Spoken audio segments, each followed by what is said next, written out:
In a plain with nothing but bushes, Kim Suho, or rather, Lloyd Frontera, observes with his pets and his loyal servant a vast sea of money. Digging his shovel into the ground, Lloyd activates his ability, turning that vast plain into a cluster of future buildings. This is the story of a civil engineer who completely changed the medieval world. But before that, let's go back a few years. You have been randomly chosen by the Absolute Being as a candidate. From now on, you will be a character in the novel. Knights of Blood and Iron. This was the message Kim Suho received as soon as he opened his eyes. Instantly, he realizes he has ended up in the fantasy world of the novel he read the night before but is confused because he woke up on the ground. He gets up, freezing, his mouth paralyzed from sleeping on the road. The system mocks him, leaving him stressed and making Lloyd try to hit it. Regaining consciousness, he knows he has possessed someone from the novel. But the only person who sleeps on the street and lives in the rural area is the young Master Lloyd.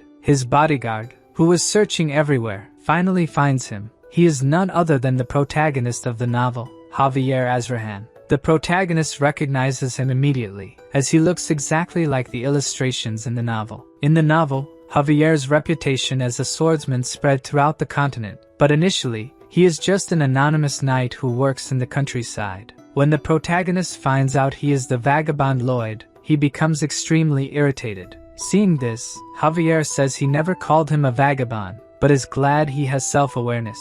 Back at his family's mansion, Javier is warming the fireplace, asking if Lloyd really can't remember what happened. Apparently, he drank until he was completely drunk, destroyed the bar, managed to get back home on pure instinct, but ended up fainting on the way. The protagonist, freezing, observes the ground. Although it's warm, the environment is still very cold, as expected in a fantasy medieval world. Before leaving, Javier says he will report the bar incident to Lloyd's father and is questioned by the protagonist about his family's debts. He knows the whole story from the novel, having read it in one night in his apartment. He also knows Lloyd's family's fate. The Baron and Baroness were killed by scammers, and vagabond Lloyd died vomiting blood. The protagonist is furious at how Lloyd has been living until now. It's even worse than his past life in Korea. The next day, his mother asks if he really destroyed things at the bar last night, and asks him to apologize to the owner this time. The protagonist thinks the body owner should apologize since he didn't do anything,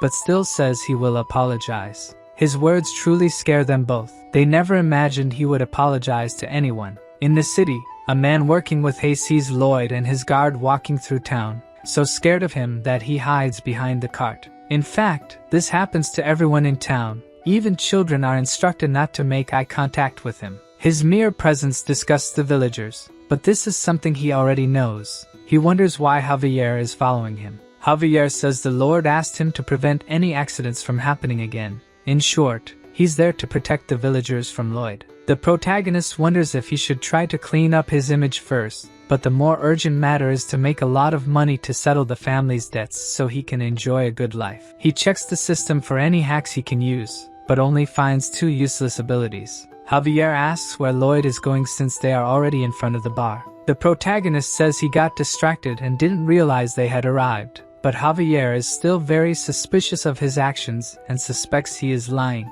As the protagonist enters the bar, Javier thinks he's different from the night before, as if he's become someone else. Inside the bar, we see that Lloyd indeed caused a mess the night before. He apologizes, but it only puts the bar owner on high alert. Seeing that the bar owner is scared because he's speaking formally, he tries to be a bit more arrogant, but it seems his apology didn't work very well. Outside, Javier says it's normal for the bar owner not to accept his apologies, since he destroyed all his furniture and decorations that took so long to acquire. He says the bar owner will only be satisfied after receiving compensation, but the protagonist has several family debts to settle. Javier continues, saying the bar owner's mother's condition has worsened due to the winter cold, but this gives the protagonist a brilliant idea. As if a light bulb had finally lit up in his head, he remembers that there's no concept of heated stone slab floors here. If he could make one in this world, it would definitely sell well. This is something Lloyd could never do,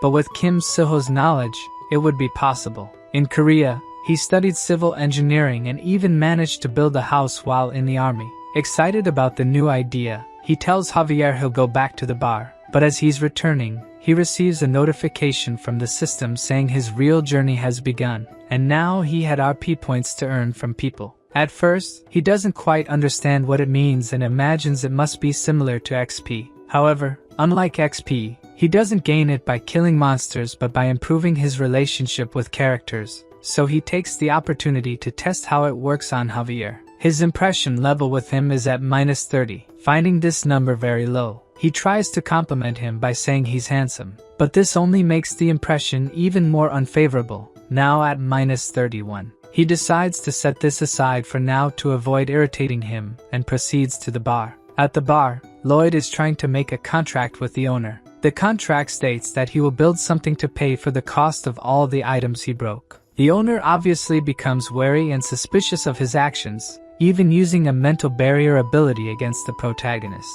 Since his reputation is completely destroyed, he can't simply try to transform into someone else to redeem himself. Instead, he uses his reputation as a vagabond to make the bar owner sign the contract. Now with the contract in hand, Lloyd says it was an excellent choice to negotiate with him, while his bodyguard looks at him with suspicion of his actions. Outside in the bar's yard, he's measuring the site with a shovel. Javier asks if he's trying to establish a new pattern of misconduct, since he threatened the bar owner to sign the contract. The protagonist says he's judging him based on what he did in the past, but now things are different. He will make them smile in the end. He starts digging and thinks that the reason for their smiles will be the foundation of his future money. He begins digging a hole and flattening it, hitting it several times to make it smooth. Then he constructs the house structure using wood from the mansion's warehouse. A week later, the foundation of the house is almost ready. He just has to use the red clay by the river to create the exterior.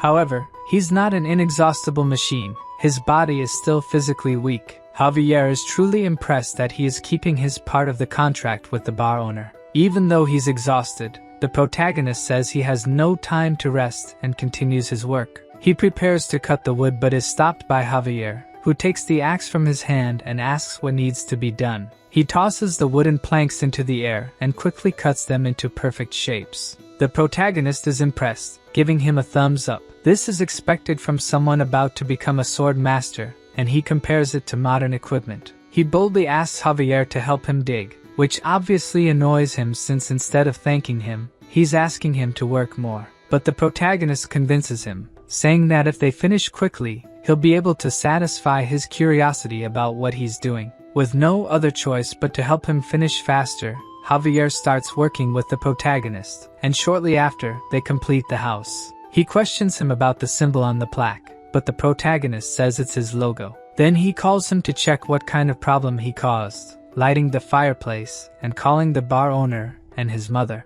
Both seem to love the warm room. The old woman says she feels like her joints are loosening, while the bar owner wonders how he did it. The protagonist thinks it's normal for people in this world to be surprised by this. It's the power of the Andal floor technique, a Korean method for heating rooms. Javier is impressed, seeing that he really managed to make the two smile. Even though he still doubts Lloyd's intentions, it's undeniable that because of him, two people are happy. Javier's impressions of the protagonist increased by 2 points, earning him 36 RP points. The protagonist even jokes a bit with his bodyguard, saying he was probably thinking, how could trash like this think of that? Even though he spent a bit to build this house, it doesn't matter, as this model house will be the showcase of his new money source. A few days later, people were lining up to experience the sauna. Those coming out all sweaty only made those who hadn't entered yet more curious about it. The protagonist takes this opportunity to try to sell his idea. He created 2 different plans, Type A, which is a separate construction, and Type B, which remodels the existing house floor, also offering a 10% discount if they buy both constructions. While the protagonist is using his cunning to sell the contracts, his father appears, asking what he's doing. The protagonist becomes apprehensive when he sees him, and already in the mansion, they are having dinner facing each other at the table. It's not like he's avoiding him, but it would be problematic if he forbade him from working on the constructions. His father decides to listen to what he has to say and asks what he is plotting this time. He tries to act as Lloyd would and says that the only thing he did was build a heated room for the bar owner, although his father already knows about the contract he made with him and warns that lying and deceiving the population will not be tolerated. The protagonist says that's not what he's doing and asks to leave, but his father asks if he's worried about the family's situation. He continues to say not to worry, that he will overcome this situation immediately, and asks him not to stray from the right path. The protagonist remembers that in his past life, he also heard these words from his father. At the time, he thought everything was fine, but it was all a lie. As he leaves, he tells his father not to give up and to keep going strong. Those were the words he should have said to his father back then. While walking through the corridors thinking about the requests he received, 2 loan sharks pass by him without even greeting him. In the Baron's room, they say he has 5 days until the deadline, and if he continues not paying, they won't stand still. The protagonist, who was eavesdropping behind the door, thinks this is the perfect time to appear. He remembers receiving some RP when Javier's impression increased and found out he could use them to level up his skills. A sensor scans him completely, analyzing all the skills he possesses. The system says he's smarter than he seems, and the protagonist, angry, says it's obvious since he was a high-achieving scholarship student. The 2 skills he acquired based on his current knowledge were basic measurement and basic design. Even though he doesn't quite know what they mean, he buys both. Basic measurement is activated, and his eyes begin to glow green. As soon as he looks outside, he can calculate the land area simply with his eyes. The design skill creates a screen in front of him capable of drawing models quickly, much more useful than doing it on paper, for example. Even though the work will definitely become easier from now on, there's still a construction problem since he doesn't have enough manpower, and he thinks that having a backhoe or heavy machine would make things much easier. The system says it's possible to summon one, making the protagonist quite excited, but it costs 50 RP to summon a random fantasy species,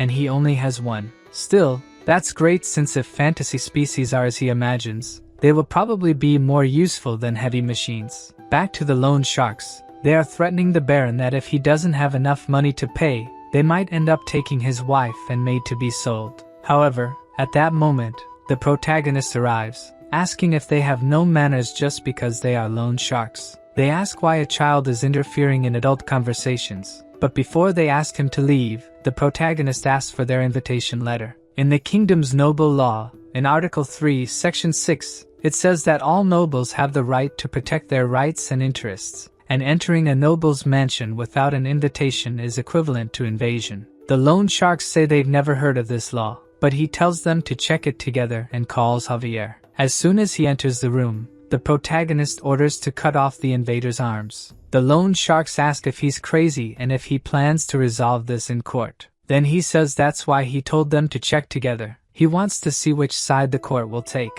Seeing Javier unsheath his sword, the 2 loan sharks get scared and flee, saying they will regret this. His father questions him scared, saying this won't help calm the situation, until Lloyd throws a bag of money on his table. He says that's the initial payment he received and that it's a considerable amount for this month. His father thinks he's extorting money from people, but Javier tells him not to worry since he's monitoring the young master to keep his promise. Seeing that Javier trusts his son, he allows himself to trust him this time. In the corridors, Javier asks how he knows about the law, as he always thought he was an ignorant person, but the protagonist, angry, replies that he found it around. In fact, he found it in the novel. After the couple's death, the loan sharks wanted to dig and take the bodies to sell. At that moment, Javier talks about the law and cuts off the heads of the 2, knowing the novel's content is beneficial, but in any case, one message catches his attention now. He gains 60 RP as his father's trust increased. He goes to a secluded area away from people and activates the random spin. Several gears start floating in the air, forming a magic circle, but it's smaller than he imagined. From this circle, a small mouse comes out, falling to the ground. Seeing that tiny mouse, the protagonist thinks his summoning was a failure, making the poor mouse cry. It manages to communicate, saying that it's not a failure and can do many things. The protagonist asks what it can do, so it spits out a manual. Despite finding it grosses, the protagonist takes the drool-covered manual and discovers that besides being cute, they can have their constitution altered by feeding them sunflower seeds. Red seeds make them giant for 12 hours, while blue ones make them small. He asks if it can become as big as a human, since hamsters are good diggers.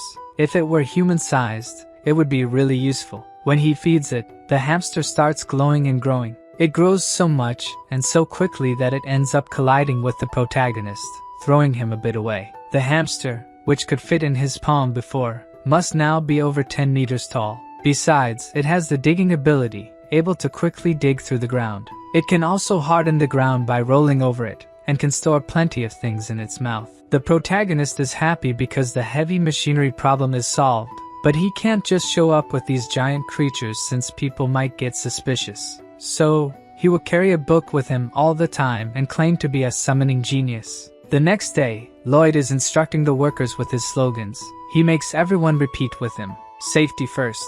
The army of 30 people is clearly demotivated for work, even though they are still paid even if they don't work.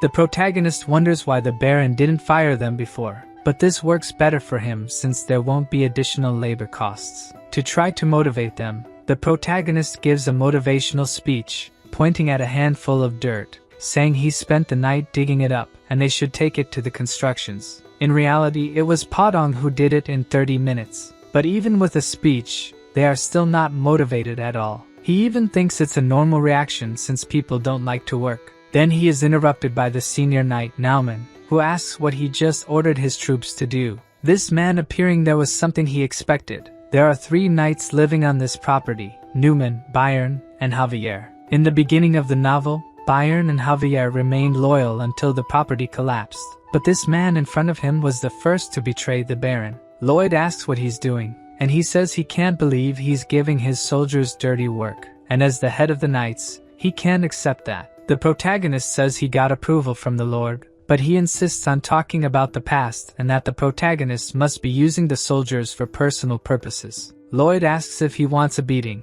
and just with that, the guy gets quite stressed. He then makes the first move by throwing sand in his face. Everyone who sees that is shocked, while the guard asks if he really just tried to tarnish his reputation as a knight. The protagonist pretends he didn't hear what he said, then challenges him to a duel right away. Returning to the mansion, Javier asks if he has confidence in defeating Newman. His opponent has a mana heart, and is also known as a sword specialist, while the protagonist is just a wretch. How could he even think of winning against him? Javier gets irritated with Lloyd teasing him, almost cutting him with his sword. He tries to analyze his actions, but everything he is doing is very strange. After picking his nose, he asks Javier to teach him swordsmanship. Javier says he would never teach his swordsmanship to someone like him, as someone with bad character like him could use it against people around him. The protagonist knew he wouldn't teach his swordsmanship right away, so he proposes to cure his insomnia.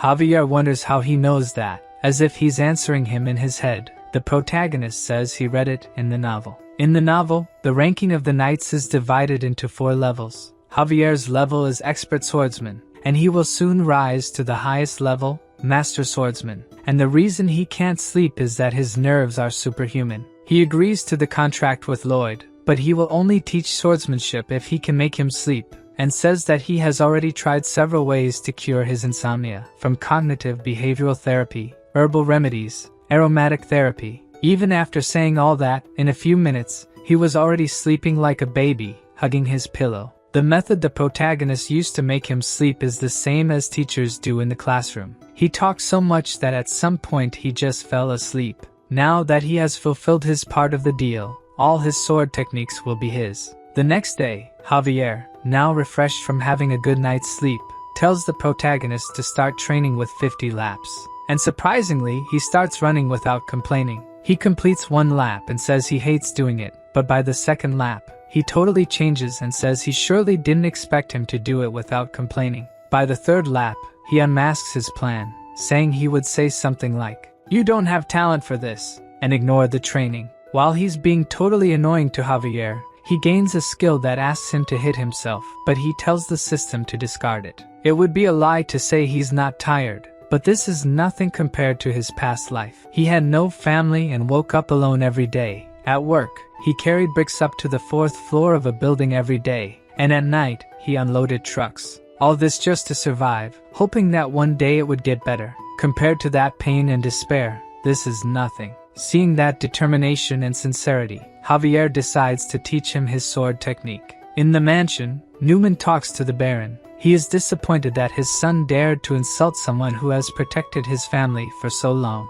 He had hoped that he was becoming more rational, but it seems he was mistaken. He says it's his duty not to cancel the duel but asks him not to hurt him so much since he's still the heir to the estate. Newman says he accepts his request, but his true intentions are entirely different. He plans to kill him in the fight, and if the Baron complains, he will kill him and his wife and make it look like suicide, all as he had planned. 1 month later, the long-awaited battle begins. The Baron and the Baroness, with their servants, watch anxiously. Newman asks if the protagonist is prepared. He, carrying only a shovel, says he should be prepared to take a beating. Everyone watching the fight from outside wonders if he's really going to fight with a shovel. Javier says he personally asked the blacksmith to forge it. His father is deeply disappointed, thinking he's playing around with a serious situation. But Javier, who has been following what he's been doing for the past month, doubts that he's just fooling around. Early in the morning, he did the basic training without complaining.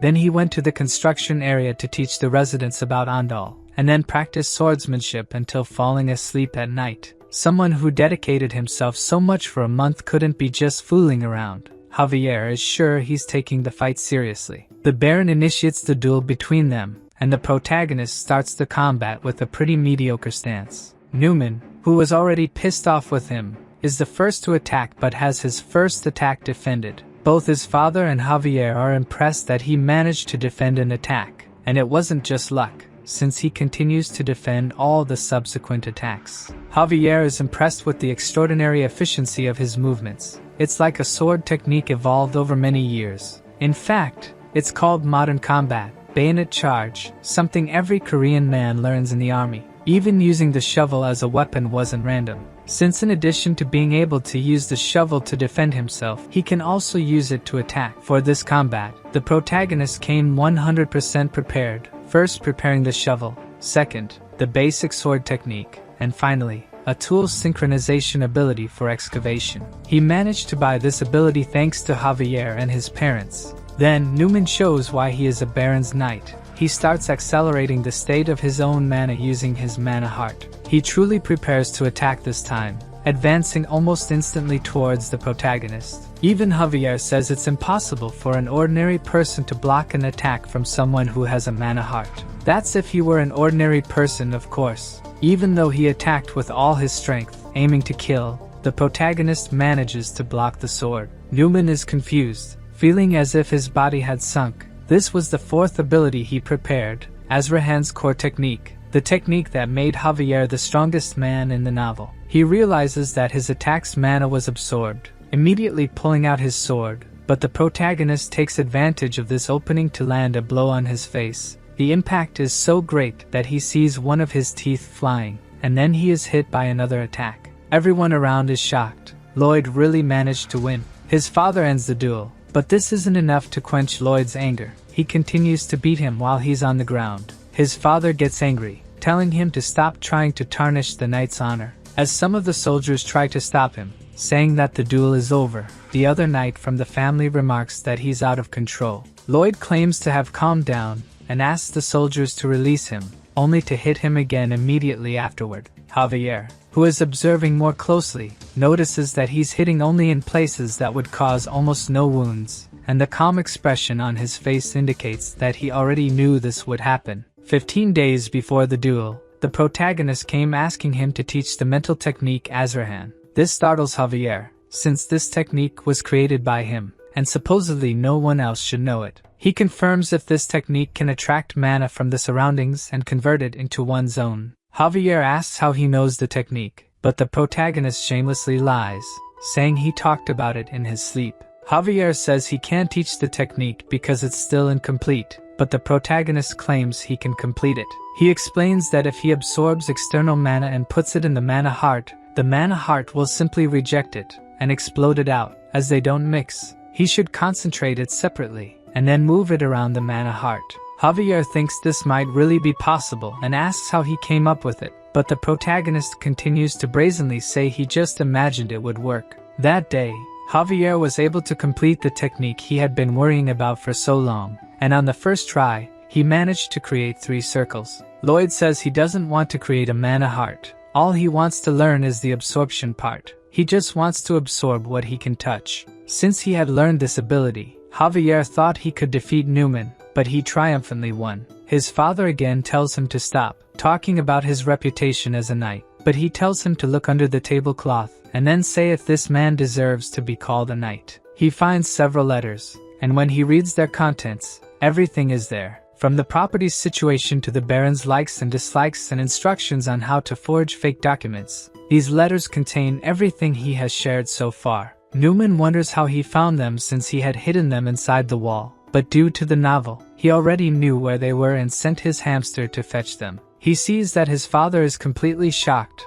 In the novel, he was described as a kind man, but this protagonist doesn't know the words kind and friendly. He suggests a way to get rid of this man. He proposes throwing fierce rats on his head and then banishing him from the properties or reducing him to a normal knight and giving him a chance to think about his sins. People are confused about why he wants to throw rats at him, since a measly rat wouldn't be able to hurt Newman. Both his father and the people around think it's a sensible and generous suggestion, albeit understandably dangerous. His father agrees to the punishment and asks if Newman has any objections to it. He obviously doesn't, and thanks for their mercy. If you treat an evildoer well, will they really reflect on their sins and return the given mercy? Or will they become even more determined to manipulate and figure out how to take advantage of that kindness? The protagonist says it's great to see his final smile, gives a red sunflower seed for his pet to eat, and says there's no best method to ask for forgiveness.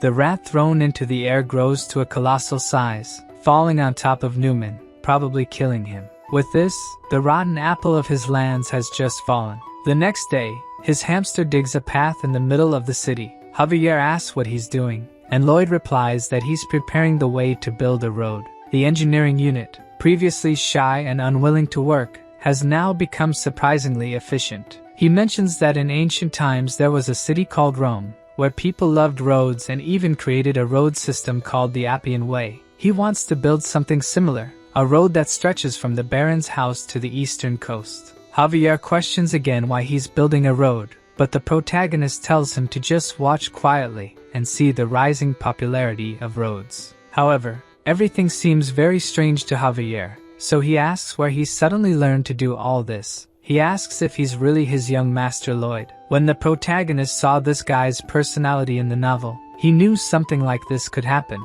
He's the kind of person who would notice the change and immediately draw his sword. He starts using his Lloyd persona, claiming he studied without anyone knowing, and when questioned, since he only lived on alcohol, he says that Javier didn't watch him all day and couldn't know if he was studying or not. He asks how he explains the summoning, as it would be difficult for mages even with 20 years of experience. So the protagonist retorts by asking how he manages to use mana so well at 20 years old, and says that if he's a genius, why couldn't he be one too? Unable to refute his words, Javier just stays silent, so the protagonist seizes the moment to flee and get out of there as fast as possible. He goes to Knight Bayer and asks him to take care of everything while he's away. Javier says he'll accompany him, as it's his duty to watch over the young master, but the protagonist questions why he's stating something so obvious. Javier asks where they are going, and he replies that they are going to a distant place to collect unpaid debts.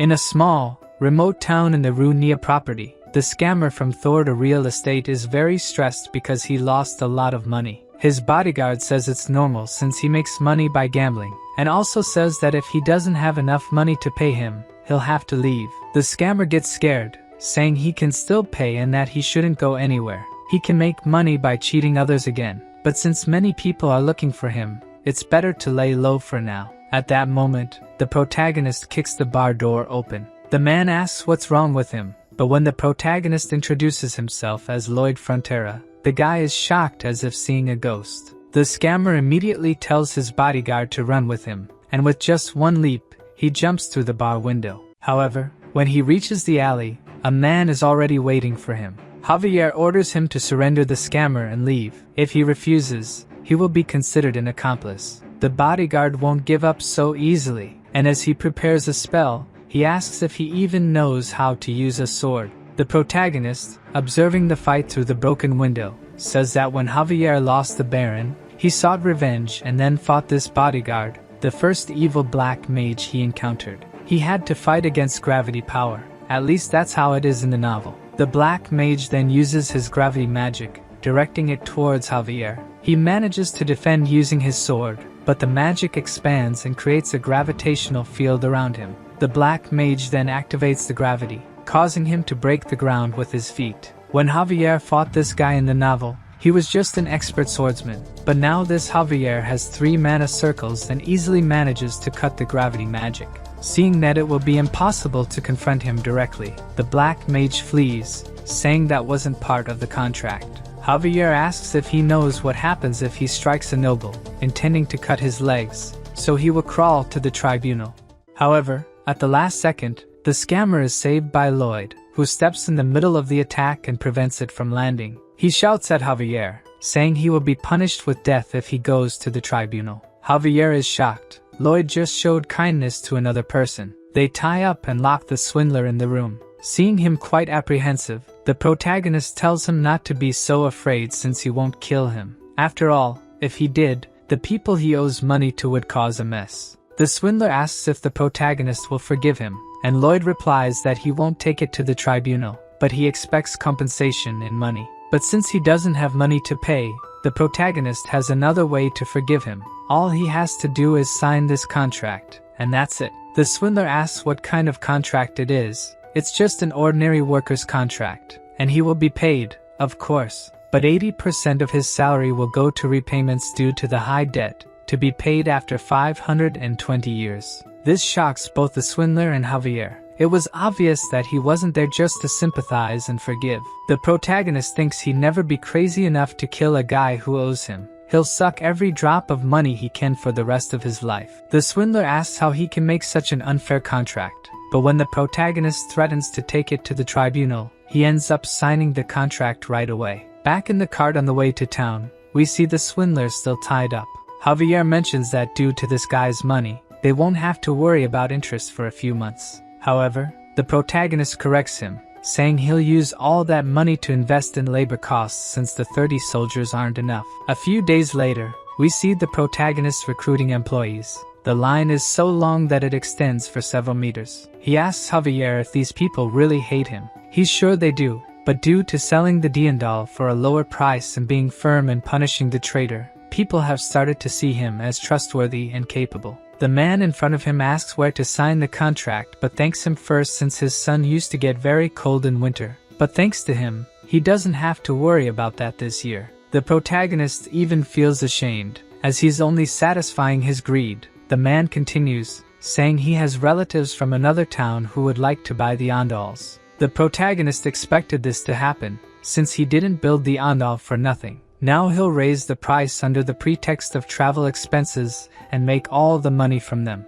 Up in the mountains, Lloyd tells Javier that one day this mountain will be entirely bare because the Andal consumes a lot of resources. The trees here won't last long. That's why he's canceling the construction of the Appian Way. At the end of the road, there's a reserve of bituminous coal. They'll extract and sell it for a high price. If the Andal gains a high level of approval, other countries won't be able to resist. Of course, the people in their town will get a discount, but just a little. Lloyd asks if he finds this unfair, but he says if he doesn't do it, he won't be able to pay off the family's debts. Javier agrees with this, but mining there is impossible as it already collapsed once. Still, he says he can do it because he knows modern-era excavation technology. He will use the shield method. Javier has no idea what this shield method means but says he'll continue to observe this completely different young master. However, even the protagonist who read the novel doesn't know everything. In this world, there are hidden dangers,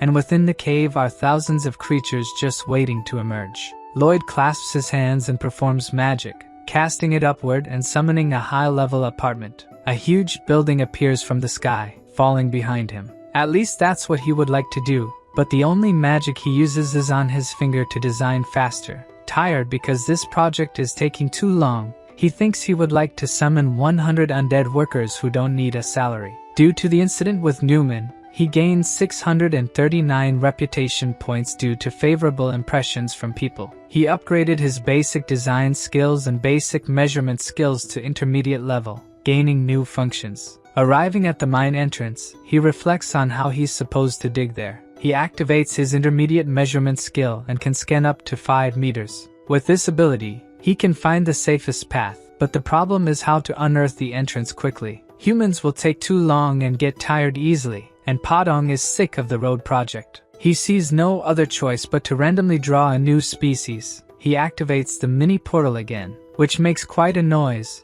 and a mini snake comes out of it. Seeing this cute snake, it seems apparently useless on the outside, but he remembers that was the case with Padong too, and asks if it grows big with sunflower seeds. He asks her to demonstrate her skills, and weeks later, he sees that she is much more useful than he imagined. She can eat the earth in front of the shield equipment, then she digests the food, and at that moment, Javier prepares for the attacks. She excretes steel, and Javier is in charge of cutting them, which are then used to build the terrain's support structure. Javier questions why he's cutting the poop of a giant snake, but the protagonist doesn't care and orders everyone to move forward, pushing the iron shield. Even though he installed oxygen tubes, he still feels a bit dizzy, but if it weren't for them, he would have probably passed out inside. Seeing that he's starting to get tired, Javier tells him that he also needs to rest with the other workers, but the protagonist says he's the site manager and needs to oversee the operation and act responsibly. In Korea, the people in charge of the work were the kind of people who didn't even show up on site.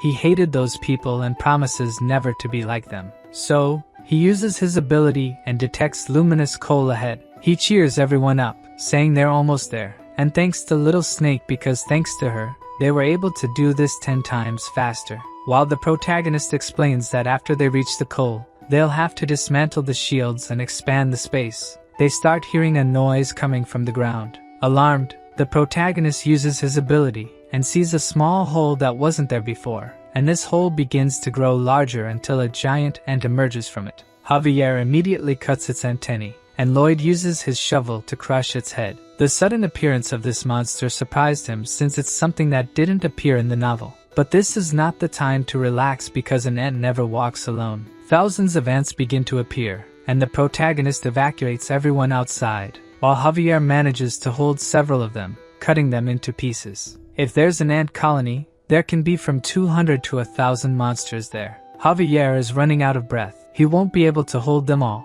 and the path they made is so well structured that it won't collapse unless they use dynamite. The situation seems very complicated, so Javier slaps Lloyd's face to snap him out of it and not panic. Who is thinking incessantly for a solution, comes up with another brilliant idea. He tells Javier that they will attack head-on and enter the ant tunnel, even though he thinks it's absurd. There must be some reason behind it, so they proceed. At the mansion, the Baron receives the news that monsters have invaded the mine and that his son and Javier stayed behind. He quickly puts on his armor set and tells them to go immediately to the mine. Meanwhile, Javier continues fighting the ants and asks how much more they have to face. The two are completely surrounded by the ants. The protagonist knows that Javier is reaching his limit. He uses his ability to locate methane gas somewhere underground, knowing that if they can find it, they can create a large-scale explosion to deal with the ants. He manages to locate it and starts digging to unearth the methane gas,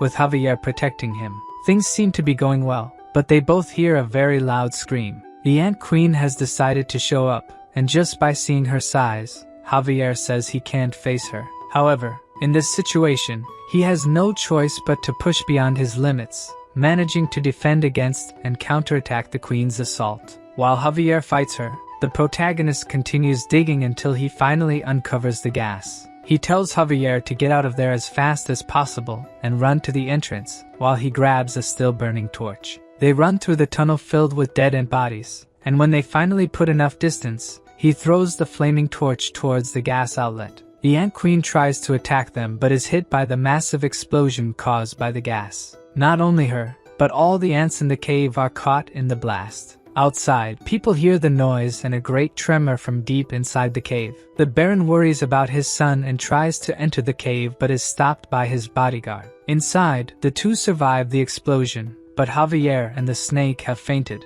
To make matters worse, the entrance is blocked. Realizing they will soon run out of oxygen, the protagonist uses his ability to see through the wall. He sees no other option but to start digging. Javier, who managed to keep some consciousness, sees him working to get them out, and as a result, he builds a stronger bond with him. Seeing that he has nothing more to lose, he asks the system to enhance his abilities. The system reanalyzes the abilities he possesses, combining all these skills to create the core technique Azrahan. When the ability is created, he feels immense power coursing through his body. Even though he doesn't have a mana core, he can feel the mana circulating around his core. His mana increase went up to 120%, and now he has plenty of RP to spend, so he keeps increasing it until his technique reaches level 10. When it reaches level 10, it evolves, and he starts feeling 2 mana circles circulating around his heart. Now his mana increase is at 200%, and he also gains 2 new abilities, one that prevents fatigue for 10 minutes, and another that triples his mana for 20 minutes. He activates his fatigue preventing ability, and begins digging tirelessly towards the exit. After digging deep into the excavation, he finally sees a hole indicating the way out, but he is still 5 meters away. He doesn't give up and keeps digging until he reaches 3 meters away,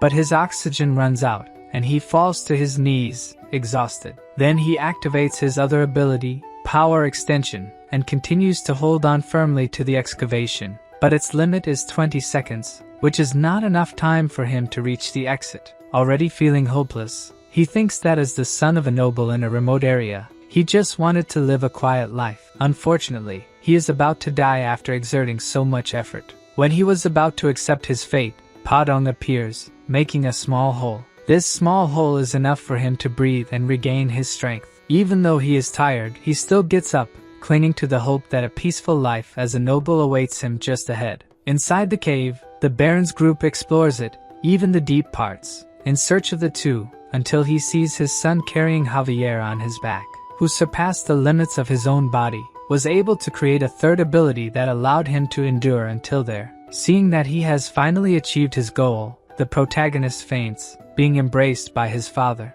The next day, people in the city talk about what happened. Those who thought Lloyd was just a spoiled brat are impressed by his determination and courage to stay there, fighting against the ants and rescuing all the workers. Back in his room, Lloyd sleeps under Javier's watchful eye. As soon as he opens his eyes, the system's message saying that people are impressed with his courage and heroism appears in front of him. He quickly becomes a hero and gains 500 RP for it, which makes him very happy, of course. The next day, the workers are even more motivated in mining, and when they see Lloyd arriving, everyone starts greeting him and thanking him for saving them. They now see him as the person who saved their lives and think he's different from other nobles. 2 weeks have passed since the incident, and even though nothing has happened, the protagonist still decides to prioritize safety and conduct sweeps around the mine. Javier asks why he's personally doing these dangerous things when he could just send one of the workers.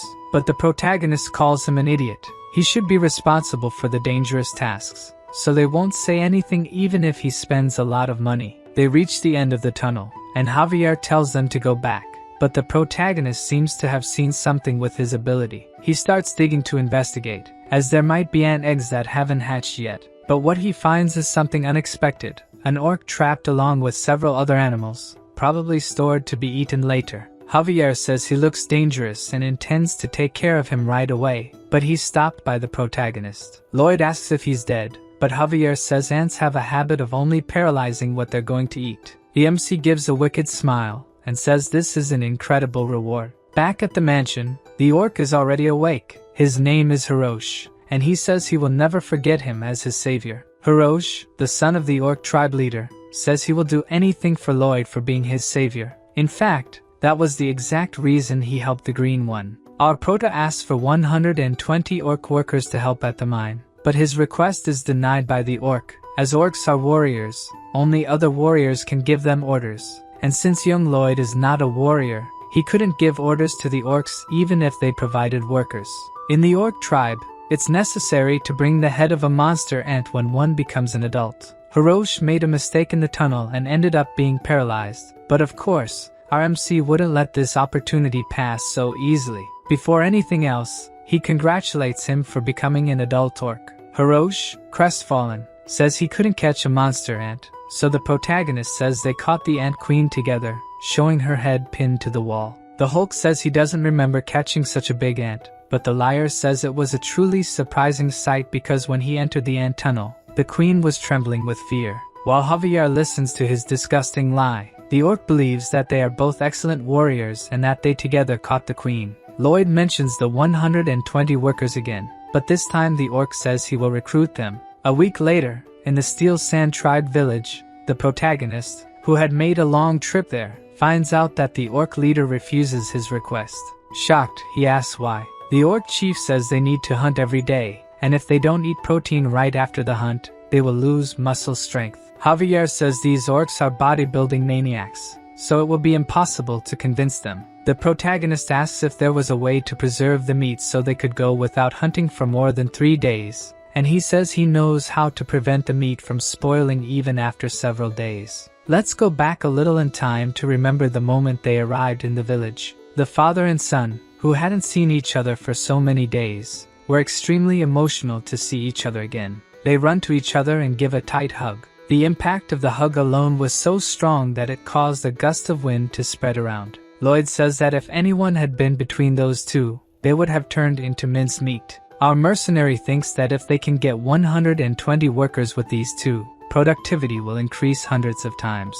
But that wasn't the only thing that caught his attention. When Hirosh brought the Ant Queen's head as a celebration, the orcs were using massive gold objects for squats. Lloyd is shocked and wonders where they found those. It's as if they stole or took them from somewhere. Because of this, he makes a deal with the orc tribe leader to get both the labor force and the treasures. Javier is reading the contract and discovers that they will build a stone-cold storage warehouse. Not knowing what that means, he asks Lloyd. The royal family preserves food using ice magic. What they are going to do is similar, but they won't use magic. To make it, they will need a special stone called granite. It is a very resistant stone and will be difficult to extract. Normally, one would use dynamite to extract the stones, but right next to him is a human dynamo. From Javier's look, he already knows he will use him again. In one of the main episodes of the story, in the city of Namrum, the entire population was trapped in a magic barrier, and within this city were thousands of refugees that Javier needed to save.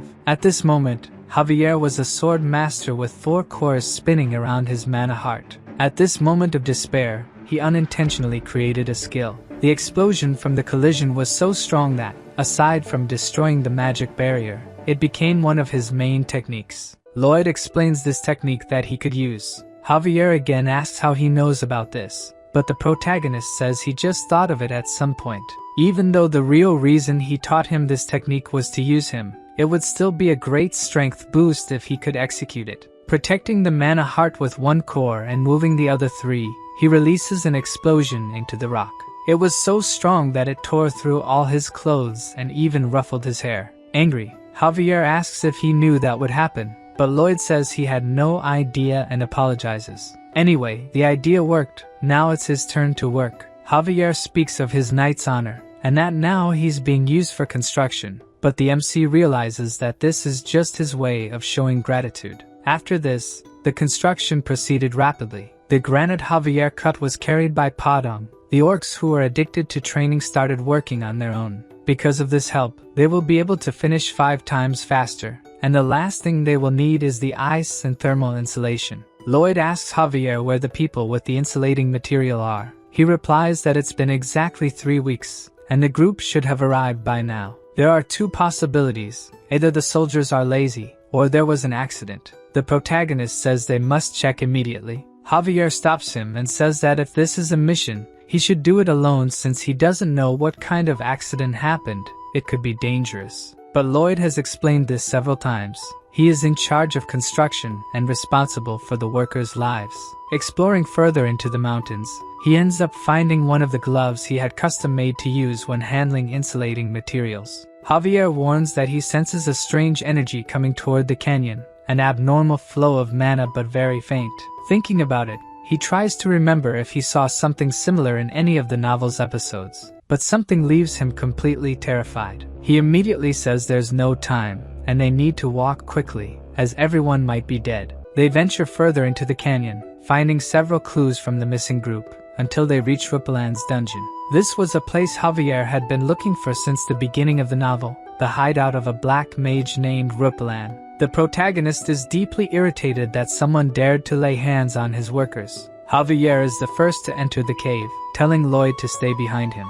He ends up stepping into a trap but is narrowly saved by the protagonist. MC asks if he's sure he's a knight. He should have thought that there might be a trap inside. In fact, he already knew about the existence of this trap since in the novel, Javier fell into it and had to continue through the dungeon all battered. But Javier is the type of person who never falls for the same trick twice. Lloyd comments that earlier, he felt a normal mana flow and asks him to use that technique since magical traps are linked to mana. He would be able to sense any abnormalities. Javier manages to detect where the traps are located and begins to guide the way to the back of the cave. The swordsman thinks that even though his master always lies or insists on annoying things, this time it seems like he knows exactly what's going on. He can't sense any special mana or energy, and thinks it might be a type of very powerful mana, but he decides to ignore that and focus on rescuing the workers. Inside the cave, a black mage senses the presence of intruders since one of the traps was activated. They probably came to rescue the recently kidnapped people. However, the black mage has already finished the preparations he needed to make and approaches a large iron door.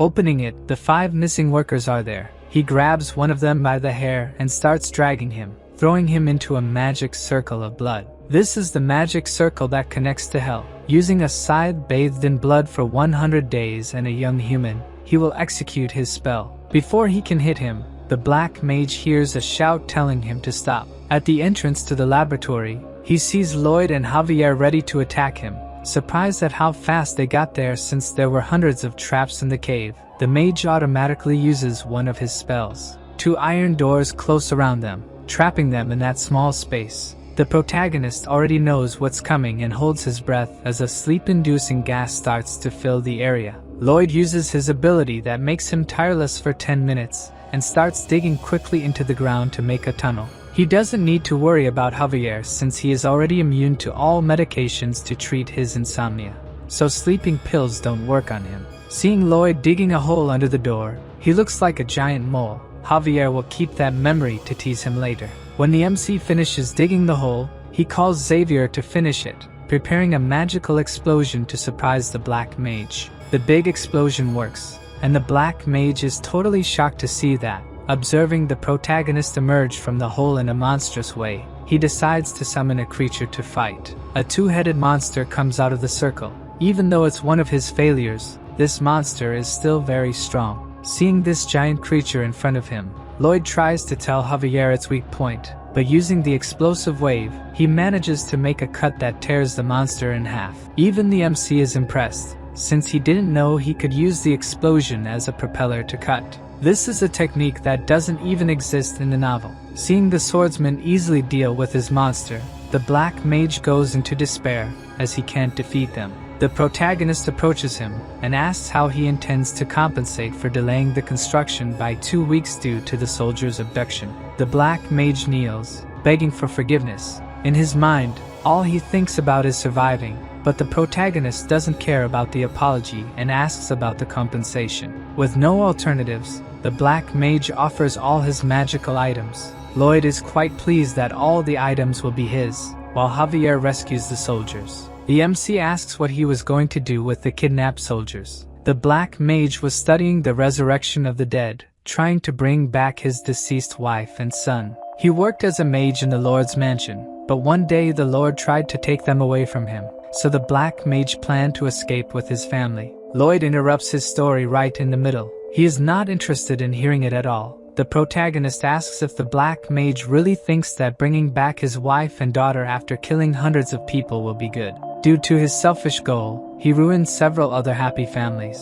He can only be judged as a serial killer after doing that. Lloyd says he will come back later to take the magical tools. While turning his back, he asks him never to hurt anyone again. The black mage is amazed by his kindness and thanks him several times for sparing his life. In the novel, Javier also forgives the black mage and forces him out of the laboratory. Repellent kills hundreds and transforms into something strange, becoming a demonic villain who fights Javier several times. Even knowing that he was beyond saving, Lloyd still turned his back because he knew from the beginning what he would try to do.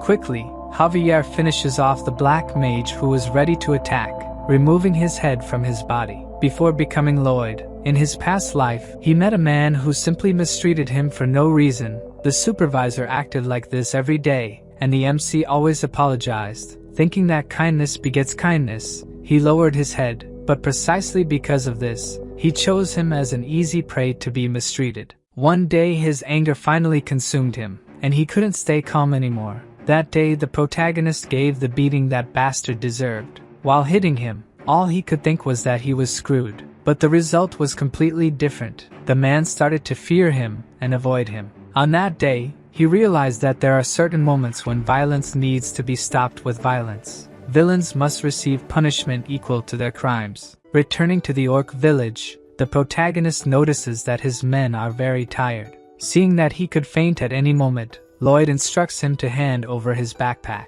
The worker hesitates to comply, but Lloyd explains that if he faints, someone will have to carry both him and his backpack.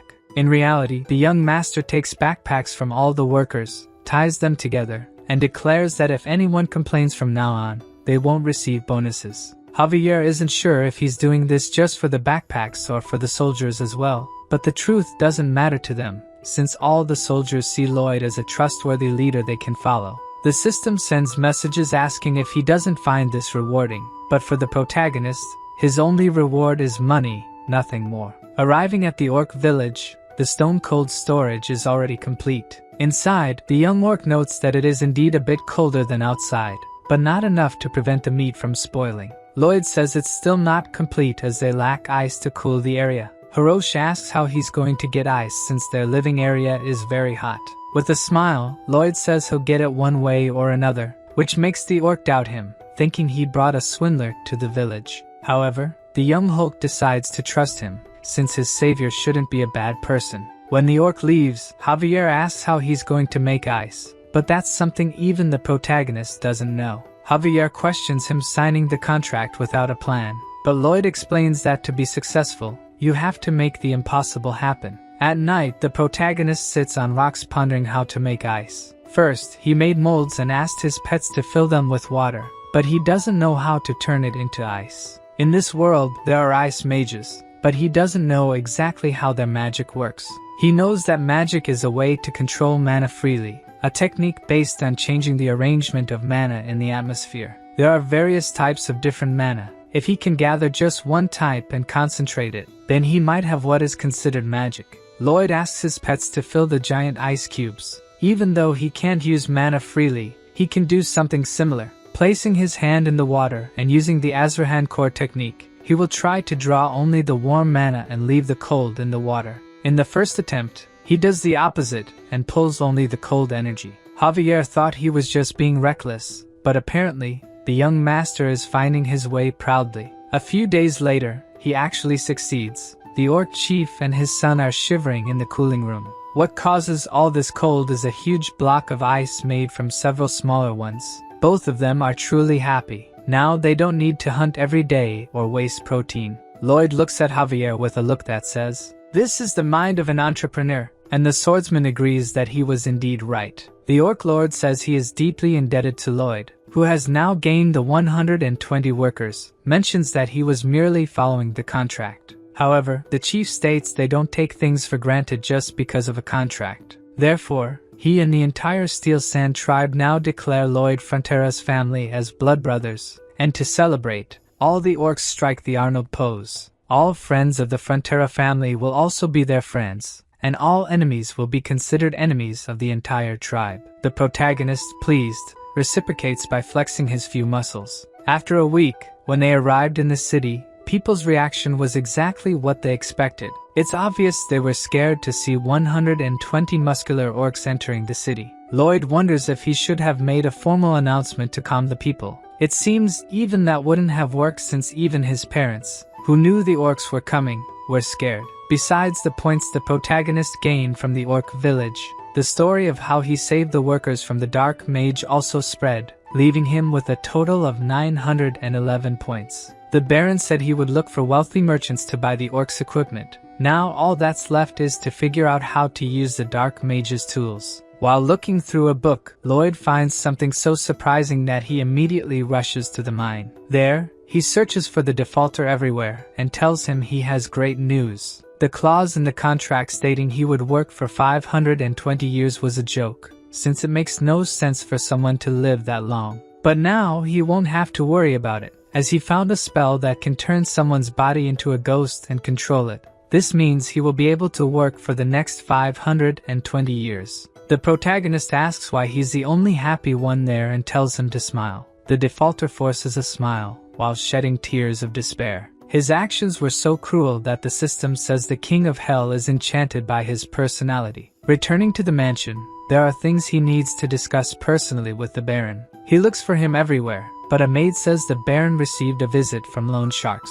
At that moment, Lloyd's expression changes completely. He definitely has something planned for them. In the meeting room, the loan sharks are trying to convince the Baron to hand over the mine in exchange for paying only 10% of the initial debt. While he is silent, thinking about it, the protagonist knocks on the door asking to come in. This time, Lloyd arrives quite friendly to talk to them. They immediately show they have the contract, and that he won't be able to expel them from the house again. However, he continues with his act and humbly asks to make a suggestion. They refuse, but Lloyd keeps talking, leaving them quite irritated. Lloyd goes on and says that if he doesn't make suggestions, it will leave him a little irritated. At that moment, behind him, the young orc appears in fury, asking who made his brother irritated. The two loan sharks are terrified of the orc, but Lloyd tells him not to worry, as they will accept his suggestion. After the meeting, the two loan sharks run out of the mansion. Lloyd tells his father that he would like to make the debt disappear, but since that would be a crime, they must be content with this outcome. He also mentions that the extraction of bituminous coal is going very well. However, now they have another terrible problem to deal with. Orcs eat 10 times more than a normal person, and if they can't resolve this, they will end up with more debts. As he expected, the orcs are great miners. Some of them mine for over 24 hours without stopping and have to be forcibly removed by humans. Their productivity is 10 times better than he expected, and they also refuse to receive wages. Their payment is in food, but the cost of this food has increased so much that Lloyd considers raising taxes to meet this demand. However, continuously raising taxes would be theft, making the population dissatisfied and work less. The simple solution to this problem is for the population to earn more money, and for that, they will use the wasteland in the north of the village, turning a swamp into a farm. Obviously, this won't be easy. Even with knowledge from another world, the protagonist still struggles to create a perfect drainage system. After 21 days of effort and hard work, even Javier asks the Baron if he should stop Lloyd, as he's not sleeping or resting properly. But the chief says that he used to hate his son, as he was worthless. But now seeing all his effort to achieve something, the only thing he can do is respect and not get in his way. When night fell, Lloyd finally managed to create a perfect drainage system. Now, tax money will flow like water. He lies on the ground extremely tired, but compared to the overtime and sleepless nights he used to endure, he can handle it. At this moment, a notification from the system appears in front of him, adding a new option to the design ability, allowing simulations using data obtained through measurement. Lloyd does a quick test, activating his ability on a distant mountain, and when he modifies the structure in an abnormal way, it breaks. He's angry that the system only mentioned this now, after a month of working like crazy. Arriving at the swamp, he starts the first phase of the wetland recovery project. The first step is to have his pets drink all the water from the land. The MC knows that just the two of them won't be able to do it, so he intends to use all his points to summon as many pets as possible. With his current number of RPs, he can summon 4 of them. The pets don't need to have special abilities. They just need to be big enough to drink all the water. The creature that comes out of the portal hits the protagonist's face due to its speed, and when it lands, Lloyd is surprised as it looks like a hippopotamus, an aquatic animal. The 3 pets celebrate by playing among themselves. The protagonist, now hopeful, asks him to show his instructions. Like all the others, Hippo spits out a card, and Lloyd, accustomed to this, picks up the card and reads it, discovering that it won't grow even if fed sunflower seeds. As Hippo doesn't grow like the others, it won't be suitable for this mission, so Lloyd decides to ignore it and summon another. His pets become irritated by his attitude and console their new friend. The protagonist tries to explain that he's not suitable for the job, but the pets go on strike, insisting he acknowledge their values. Lloyd decides to give it a chance and asks about its ability. The small hippo demonstrates the one gulp ability, which allows it to drink a lot of water in just one gulp, but it can only drink what its stomach can hold. Lloyd briefly thought this would be the best ability for the job, but is once again disappointed. Hippo decides to show what it can do and starts drinking water from the lake. The protagonist thinks he's hallucinating. As Hippo seems to be getting bigger, it begins to drink the entire lake, leaving Lloyd astonished by how much it has grown. In a few seconds, that immense swamp dries up. Hippo seems satisfied after drinking so much water, while the protagonist is completely shocked by how much he managed to drink in such a short time. The other two pets look at their master with a "I told you so" expression, while Lloyd asks the system if this is really random since he always gets the magical beasts he needs. But the system is vague and only says he's lucky. Hippo asks if it can keep drinking more. The reincarnated architect tells him to drink until he can't anymore, since the construction of the matrix terrain will start tomorrow. The next day, the workers are amazed at Hippo's size. He's part of the first process, drinking the maximum amount of water and spitting it into the river, repeating this process several times until everything is dry. Then the workers remove the roots of the herbs and the rest of the plants in the soil. Using mana explosion, holes are made, and bamboo is placed while Padong compacts the soil to remove water from the deepest part of the ground. Hippo uses the bamboo as straws. Only after all this, using his simulation ability, they build a dam. With all these processes completed, they have just finished the first sector. Lloyd shouts that after they finish, they'll have a big celebration, cheering up all the workers. After a few days, even Javier is impressed that they turned that abandoned land into cultivated land, but he also wonders when a swordsman started working in construction so naturally. Lloyd arrives shouting his name. He asks Javier to spread seeds along the way to combat some insects. The great swordsman has been reduced to a farmer. Next time, he'll be sure to refuse these requests from the young master. At that moment, the Baron and Baroness arrive, seeing that wonderful scene, and everyone must be thinking the same thing they are. What they're witnessing is a miracle. The people of the village start to show respect for the protagonist, earning him even more RPs. Javier is also happy taking care of his plants, watering them as if they were his daughters. Lloyd says the only thing left to finish everything is the water wheel, a device to prevent the swamp from flooding again. They start to hear horse hooves approaching. An entire cavalry is heading towards them. Lloyd asks who those men are. Javier says that's Viscount Racona, who owns the northern part of the swamp. When they arrive,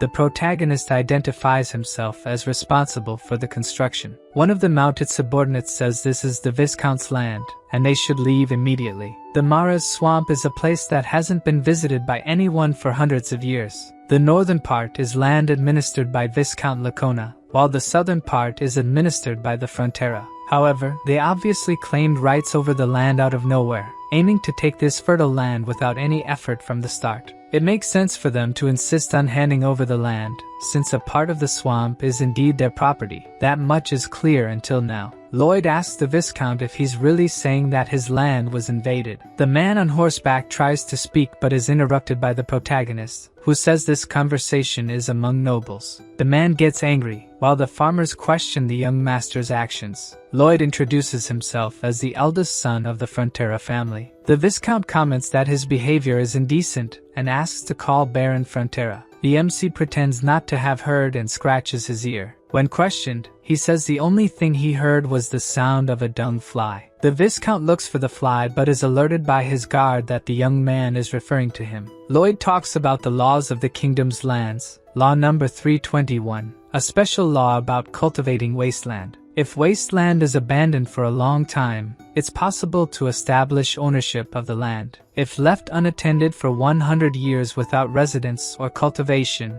it's considered land without an owner. To be recognized as property, the land must meet one of 4 requirements, and one of them is to have a harvest of at least one specific planting. At that moment, Javier remembers his conversation with Lloyd some time ago, where he mentioned that the seeds are to rid the land of pests. The protagonist congratulates the Viscount on witnessing the first harvest in the history of the Mara's swamp. Realizing that he had already prepared himself, the Viscount feels deceived. Lloyd kindly gives the cabbage as a gift to him and orders the cavalry to leave his territory, or else they would be considered trespassers. Seeing them all leave disappointed, Javier asks if he received a prophecy that these people were coming. In reality, this isn't the first time the protagonist has dealt with people trying to take advantage of others' efforts. All the farmers are also satisfied and celebrate that the young master managed to protect their lands. However, he continues to maintain his mercenary pose, only thinking about money, and tells everyone to get back to work. Late at night, the protagonist sits watching the crops being hit by a huge storm. With summer ending, autumn brings rain. Even though he has used simulation hundreds of times, he shouldn't let his guard down and observe until the end. By morning, the rain has passed, and with it, the worry. Thanks to his great invention, that land didn't turn back into a swamp, and he even gained achievement points from the system. Now that the first thing is done, he will move on to the next step. Meanwhile, in Viscount Lacona's territory, he might be indignant with the situation. If they continue planting for 2 years, the land will officially be theirs. The swamp is the land where golden eggs will hatch. Even his stomach is hurting from having to give up his precious land. He can't let this fertile land slip from his hands and asks his executive to call the dye workshop supervisor. A few days later, Lloyd wakes up from his bed with a severe headache. Perhaps the long days without sleep have finally caught up.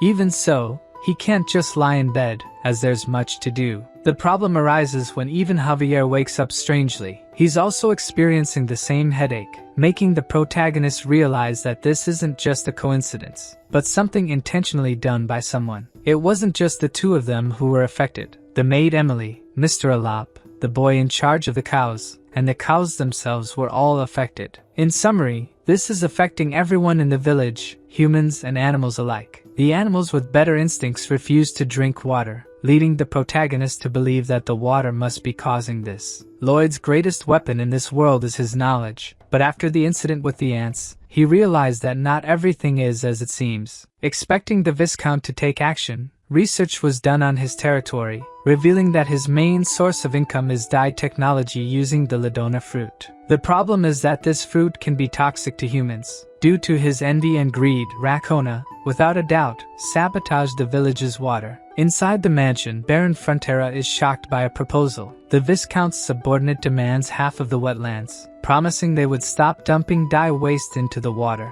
The protagonist's father calls it blackmail, but that's exactly what he planned to do. Even if taken to court, it will take at least 2 years for a verdict, and with all the legal fees and the cost of new clean water, it will be very expensive for him. At that moment, Lloyd enters the room, telling his father that their parasitic neighbors are tampering with the water. The door slams in the subordinate's face, who complains to the protagonist for insulting his master. With a look of anger, the protagonist remarks that he didn't know trash parasites could understand humans. Humiliated again, the knight cannot contain his anger, drawing his sword and challenging him to a duel. Shortly after, we see the same scene again, with Lloyd beating someone who has already surrendered. After the person cries and begs for mercy, Lloyd pretends to be satisfied, only to beat him again shortly afterward. The Baron warns his son that the duel is over, but his expressions show he's quite pleased with what he's doing. After being beaten, the subordinate returns to his master, who calls him trash for being beaten by the incompetent son of the Baron. However, upon reflection, the subordinate did a good job because the Frontera can only take the case to court, and they can use this public beating to delay the process by 3 or 4 years.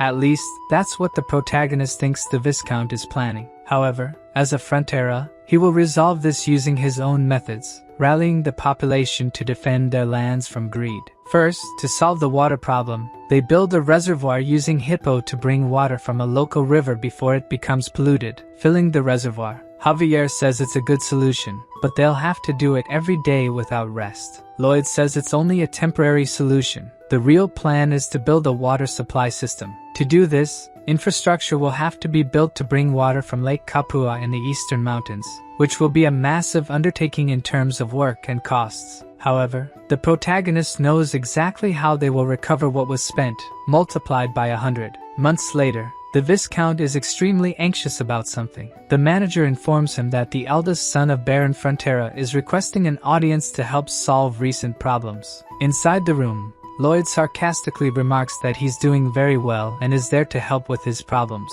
The Viscount tries to play dumb, saying he has no problems, but Lloyd insists he could save his dye workshop from bankruptcy. At that moment, the Viscount understands that the crisis he's facing is the fault of young Frontera. But before he says anything, Lloyd explains that due to the waste he dumped in the river, they had to bring water from Lake Kapua. Workers had to dig a long path of land, laying pipes for the water to pass through. In the middle of the route, they came across a huge valley, and their only alternative was to build a Roman-style aqueduct. For this, Javier had to blast a lot of limestone, as it's a material used in construction.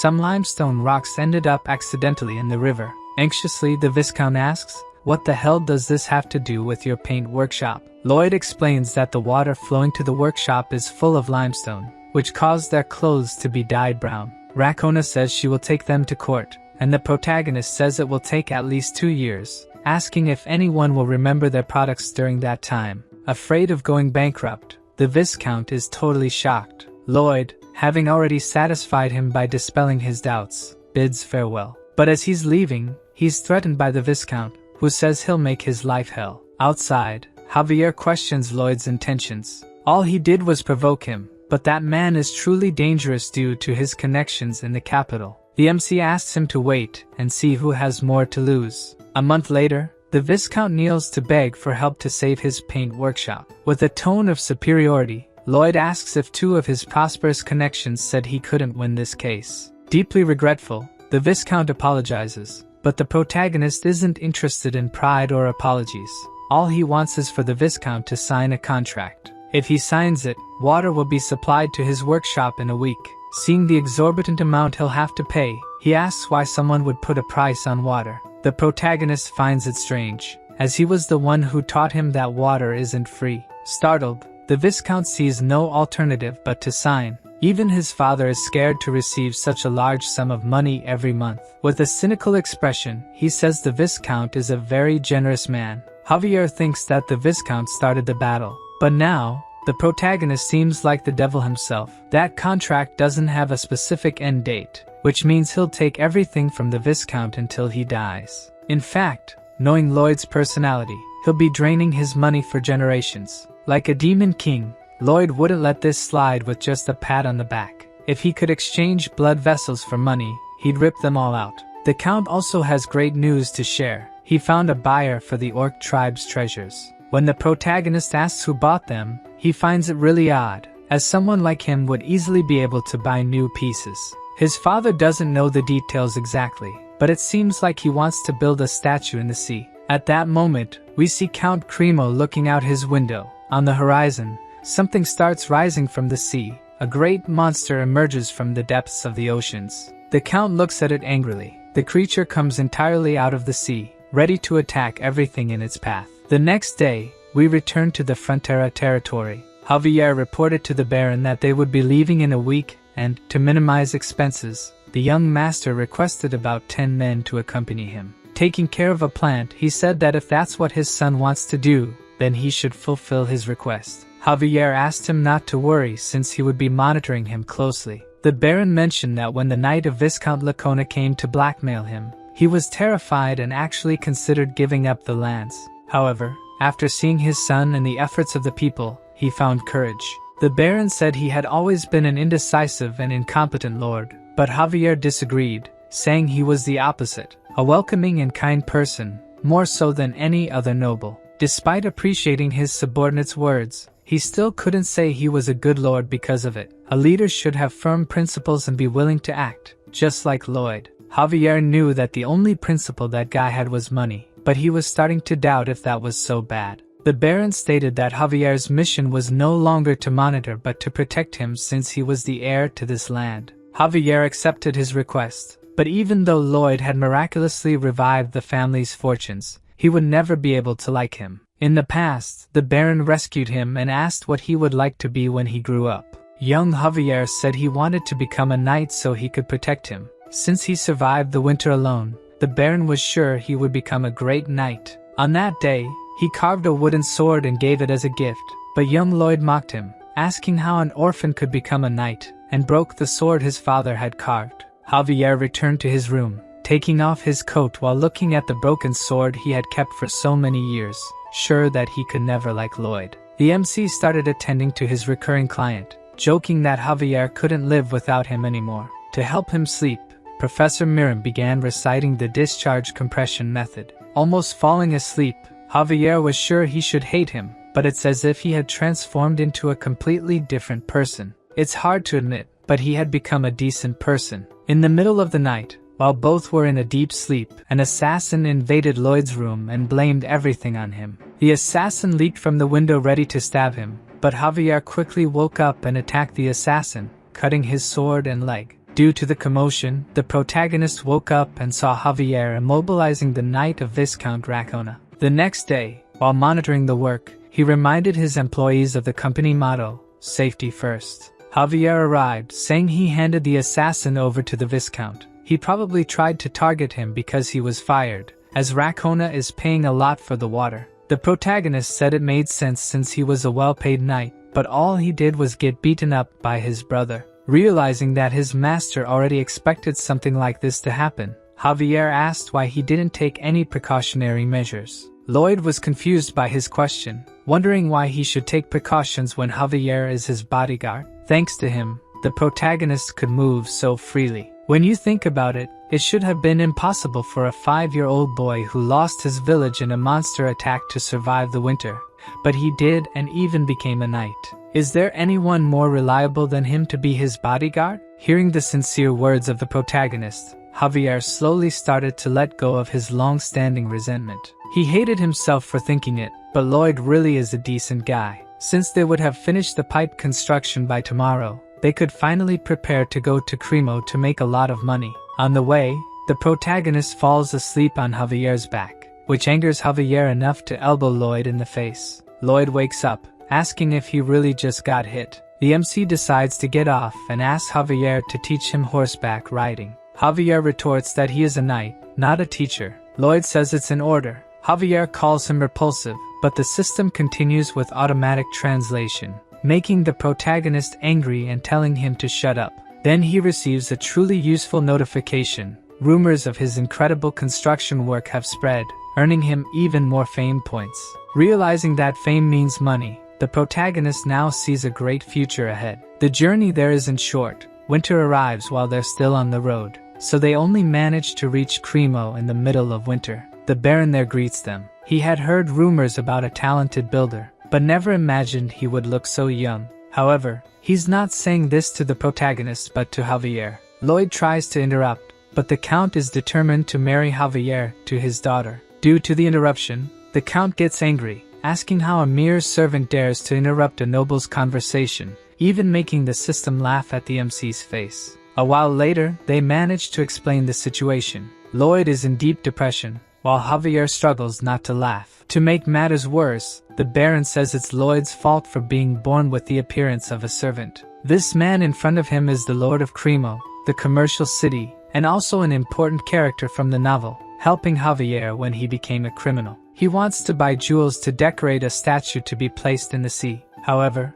his business is declining because some years ago, a monster appeared on the coast, the Giga Titan. Although it never attacked, it remains a source of fear. In fact, he had read about it in the novel. As people in this era lack ways to attack in the water, Cremo continued to decline until it entered a crisis. He thought Javier could help, but the work ended before a solution was found. The Count researched how to scare off this creature and found out it fears mermaids, as they are its natural predators. So, he wanted to build a large mermaid statue far out at sea but gave up on the idea because raising the seabed to build a statue obstructs boat passage. The protagonist sees this as an opportunity and says he will build the support for that statue. By combining a friction pile and a crate, it will be possible to raise a column to place the statue. With Javier, he goes by boat to where he wants to place the structure and dips his head into the cold water, activating his ability. The ocean floor is flat, making construction easier.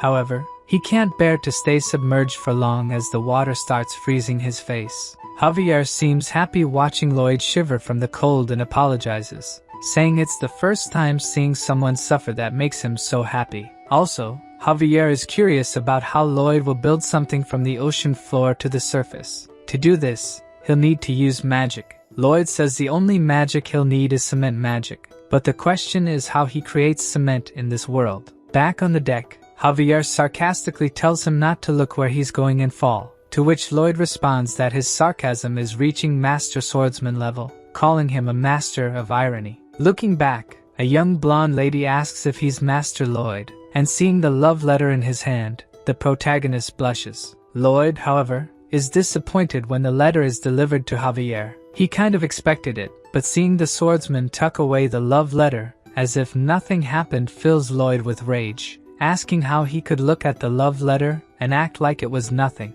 At that moment, Javier becomes startled, realizing that the protagonist has never received a love letter. He doesn't know what to say to console him, and wishes for him to stay strong. Consumed by hatred and envy, the MC tries to tell himself that he isn't feeling this way while working on the Pillar project. The Count appears, saying he managed to gather most of the materials Javier had requested, except for volcanic ash. Ash is the main ingredient in Roman cement, and the advantages of making this cement are obvious since its structures have stood for over 2,000 years. To obtain ash, they would have to go to a volcano, but even the Count doesn't think they have that much time. The protagonist says he will find another way, giving up on making Roman cement and focusing on Portland cement. This was the cement that gave rise to modern cement.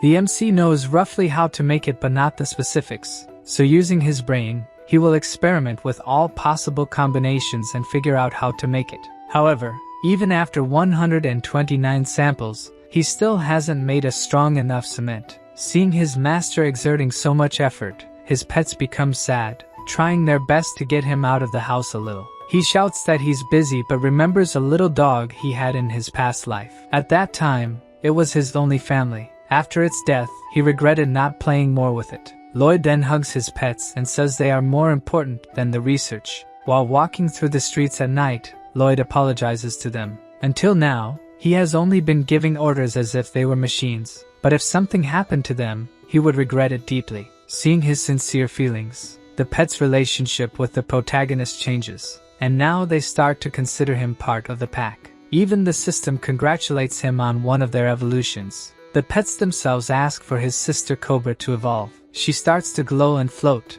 gaining several new abilities. But the ability that catches Lloyd's attention the most is volcanic explosion. The next day, a huge explosion is seen from the mountains, and the people in the city are frightened by it. Even the Lord thinks it might be an enemy bombardment, but it turns out it was just the protagonist testing the new ability of his little snake. Using her ability, he analyzes that the ashes are indeed volcanic ashes. Excited, he tells Javier that this is an absolute gift, but due to the explosion, Javier isn't hearing anything. Thanks to Bangul, the cement problem is quickly resolved, wasting no time and moving on to the first step of the pillar construction. They built a massive diaper to collect the volcanic ashes, and when Bangul activates his ability, the diaper prevents the ashes from spreading. The entire population is impressed with Lloyd's ingenuity, especially the Baron, who will keep an eye on him and analyze his creations to make an impartial report to His Majesty the King. Once the ingredients for the cement are gathered, it's time for the second step. A large coffin to pour the cement into is made and placed in the sea, using Hippo to quickly remove all the water from the coffin. The third step is to cover the bottom of the coffin with wooden stakes to anchor it, obviously done by Javier since he is the strongest. He quickly finishes using all the stakes and asks when more will be brought, leaving the protagonist impressed that he hasn't complained so far. Reminded of his duty, Javier drops the hammer and walks away, but as usual, Lloyd uses emotional blackmail to make him come back to work. When the protagonist finishes the morning training, he uses Bangle's steel manure launcher to build the tower structure, finally pouring the long-awaited cement. Once the cement dries, they dismantle the wooden coffin, completing the first large artificial maritime platform. Lloyd explains to the Lord that they made it 50 centimeters higher than sea level to give the impression that the mermaid is floating. The Baron is still hesitant, and doesn't believe this foundation can support the weight of the statue.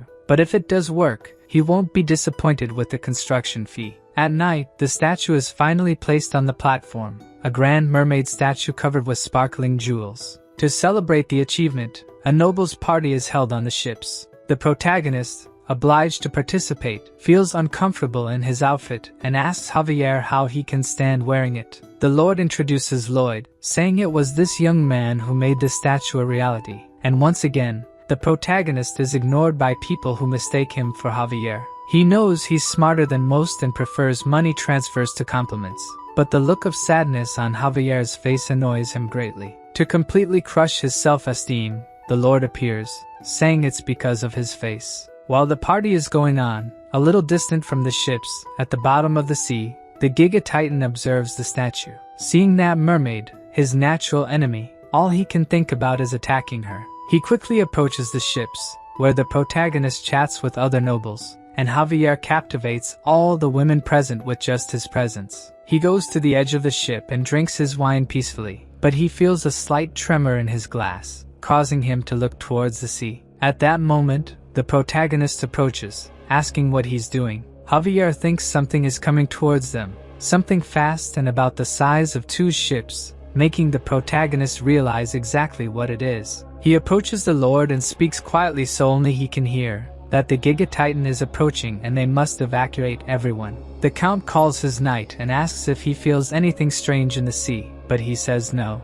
Since he has reached the level of Sword Master, the Count trusts his senses. But the protagonist knows that Javier's senses are even sharper since he is the main character. The Lord continues, saying that the Giga Titan has never attacked them in all these years. But Lloyd says that now he has a reason to attack and looks at the large mermaid statue. At that moment, the Lord realizes what is about to happen and orders the anchors to be raised and the boat to be moved away from the statue immediately. Realizing that this will take too long, the protagonist asks Javier to take care of the anchors. Without hesitation, he jumps into the cold water while the protagonist throws Padong at the statue. Under the sea, Javier prepares an attack on the chains, using his mana to heat the blade. He cuts them easily, while Padong breaks the ropes that are attached to the statue. When Javier finishes cutting all the chains, he realizes that the Giga Titan is speeding up.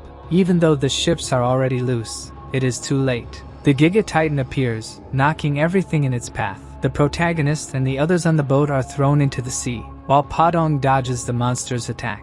Javier uses a mana explosion to quickly get out of the water, saving Lloyd from falling into the sea, while the statue is hurled into the city, destroying everything and almost hitting some people. The people thrown into the sea are in despair. The protagonist knows there won't be time to save everyone, but has a brilliant idea. He uses Hippo to drink the seawater and pull people along. Meanwhile, the Giga Titan emerges from the sea and heads to land to destroy the entire city. Javier tells his master that they should try to stop it, but the protagonist is already fleeing to the other side. Lloyd says that trying to stop something that big is foolishness. He will only die trying to do that. Many things are happening at the same time. The Lord orders his subordinates to rescue the men at sea by throwing ladders from the ships that have not yet sunk.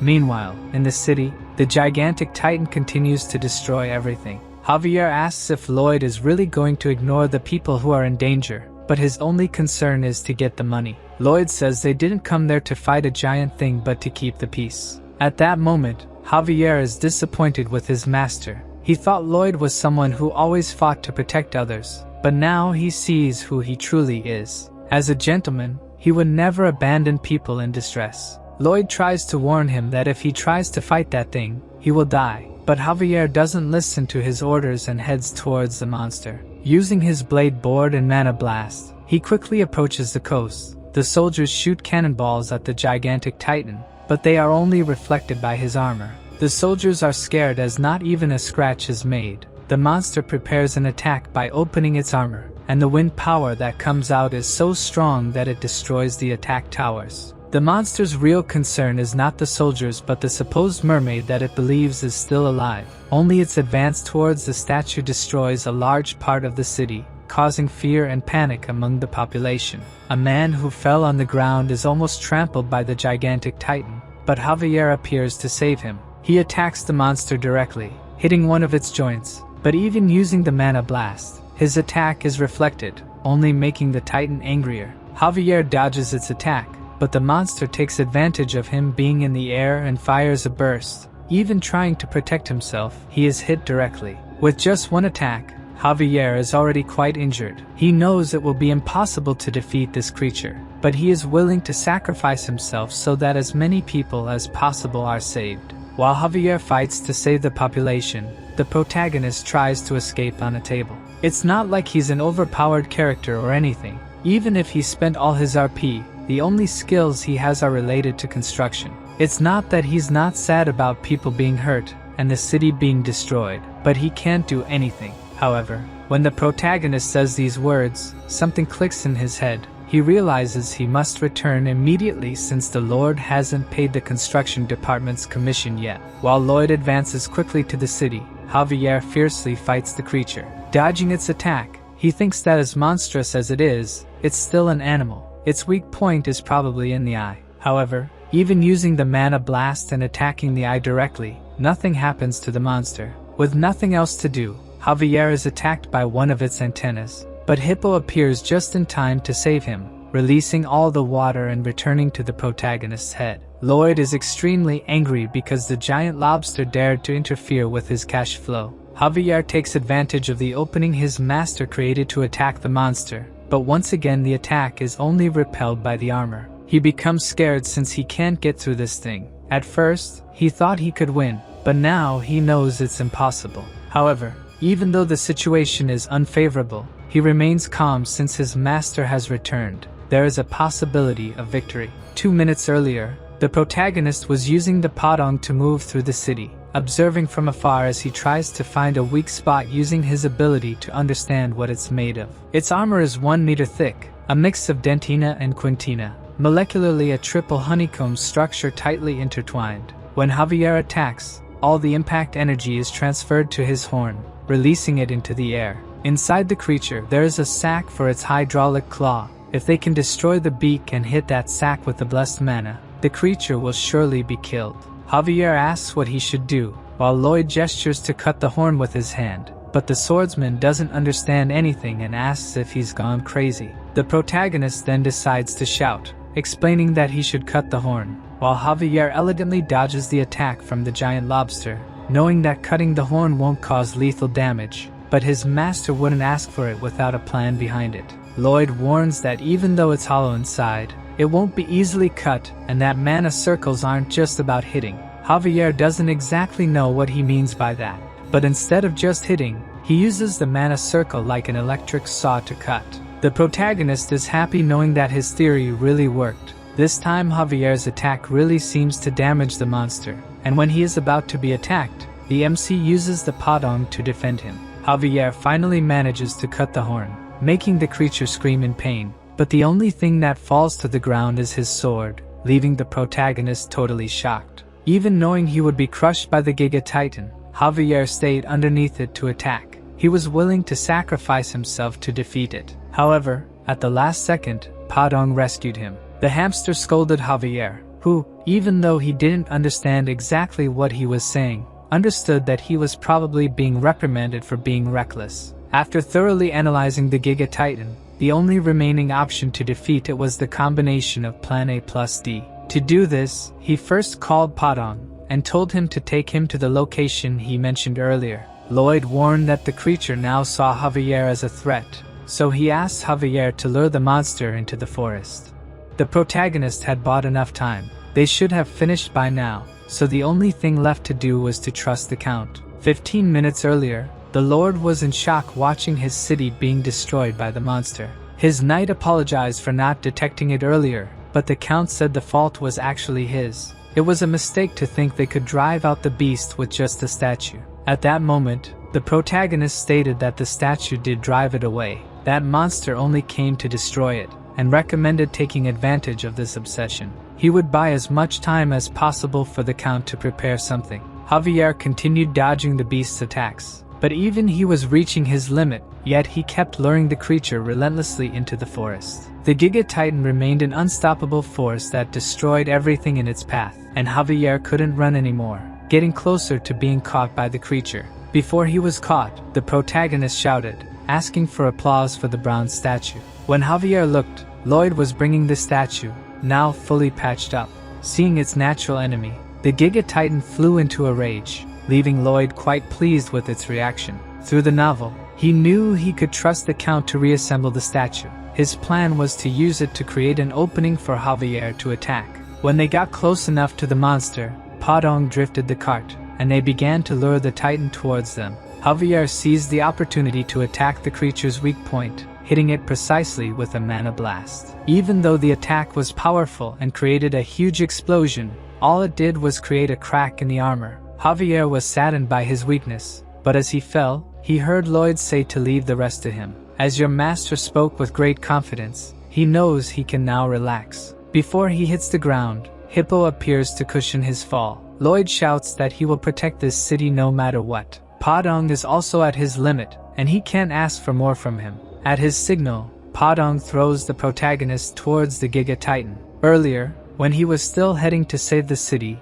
he thought of some plans to attack it, deciding he should use the mana blast. The problem is, for that, he would need to have a triple circle heart, and currently, he only has 2. Using the system, he starts to evolve his technique, but unfortunately, he doesn't have enough points to evolve to the final level. Even though he had decided to stay out of the fight, he wonders what the hell he's doing hanging there, while deciding whether he should try to punch it using mana. The notification that he gained 5 approval points from Javier appears, and with that, he has what he needs to create the 3rd mana circle. Now confident, he prepares the attack using 1 circle to protect the heart and the other 2 to collide, but the monster ends up breaking a mountain with its paw, and one of the stones coincidentally hits the protagonist's head. Due to the impact, he loses his senses, not knowing what to do anymore. He uses the 3 circles to collide, creating a triple circle mana blast that is so powerful it explodes the entire creature. From the city, people see that huge smoke. The creature is now completely dead.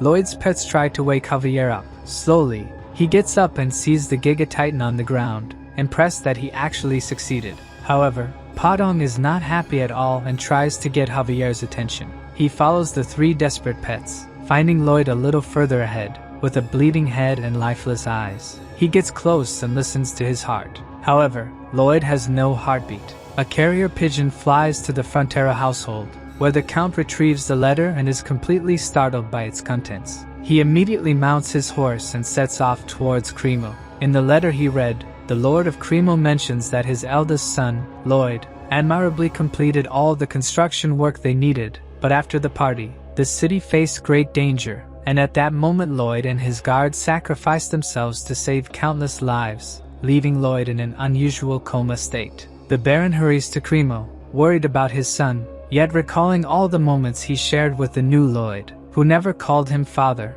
only Baron. For a moment, Frontera doubts if that young man is truly his son, but before he can dwell on it, a monster appears on the road. The knight dismounts and instructs the Count to continue while he faces the creature. He defends against the beast's first attack, apologizes to the Count, and promises to meet again in Cremo. The knight and the monster attack simultaneously, but the wolf is too strong, breaking the sword in half and biting the swordsman's shoulder. Undeterred, the knight continues to fight, even as he's overpowered. Just when he thinks he'll die, the Baron and Baroness appear, aiding him in defeating the wolf. The knight feels ashamed for not handling the creature alone, but the Baron reminds him that he's a vassal, and it's his duty to protect his people. Suddenly, the Baroness notices something alarming, a pack of wolves approaching. The knight, despite his injuries, stands his ground against the wolves, while the Baron and Baroness lose hope. Then Javier arrives, swiftly dispatching the wolves and offering to escort them, asking if anyone is hurt. The Baron's knight knew Javier was skilled, but wonders what made him so powerful since arriving in Cremo. The Baroness asks if Lloyd is alright, but Javier can't say for sure if he's alive or not. He explains that after the giant was defeated, Lloyd had no heartbeat. Worried that he would lose his new home, Javier was suddenly relieved when Lloyd's pulse returned. Although he's sure Lloyd's heart has stopped, he still has a pulse and is breathing. Touching Lloyd's chest, Javier feels the triple circle heart spinning at an incredible speed due to the magnetic fields they're generating. He can't determine the condition of his heart, only that these fields are keeping him alive. Returning to the present, people are trying to rebuild the city. Javier explains that the young master is at the Count's mansion, under a doctor's care, but his condition hasn't improved. The Count reflects on their battle against such a monstrous creature, but Javier insists he was just a sword Lloyd was using, it was his own strength that defeated the monster. Hearing this, not even the protagonist's parents believe he has this power until they hear that other nobles are heading to the Count's mansion to pay respects to Lloyd, acknowledging that without him, everyone would have frozen to death. Lloyd didn't just save the people from the sea, he also helped a soldier trapped in rubble, preventing a massive fire from destroying the city. Indeed, the entire city recognizes that they were saved thanks to Lloyd Frontera,